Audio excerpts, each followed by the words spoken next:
Ayun, good afternoon mga idol. So ito yung ginawa ko ng extension ngayon.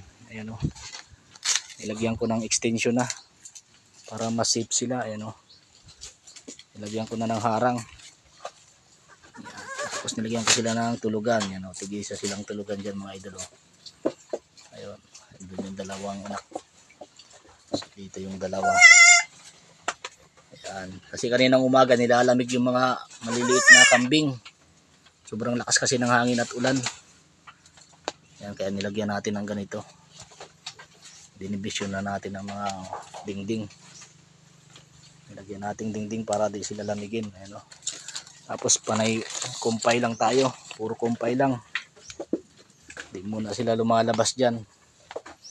Yung nanay pwedeng lumabas. Makagala-gala dito sa paikot. Ano, extension mga idol. Safe na sila dyan.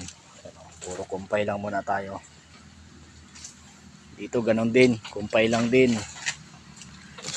Yan. Buntis din to mga idol. Oh. Yan, oh. Buntis to lahat. Yan, buntis din yan. Yan. Bali apat yung buntis dito mga idol. Ito yung turo na maliit. Oh. Tumataba-taba na rin yung turo. Dati napakapayat niya. No? Yan.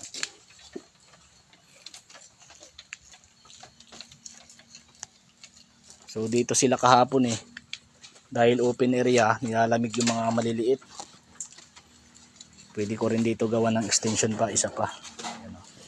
Bali gagayahin ko yun dun sa kabila para pag may nanganak, dito naman sila sa area na to. Yan mga idol.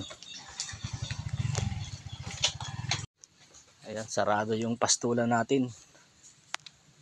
Ayan o. Maganda na yung damo dyan o. Kasi panay ulan nga, di natin napapastulan.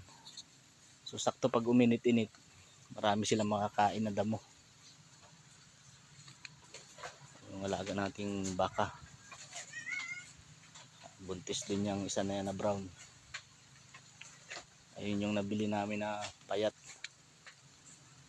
Medyo nagkakalaman ng kunti. Tapos ito naman yung anak ng brown. Anak ng brown. Yung iba nandun sa kabilang pastulan.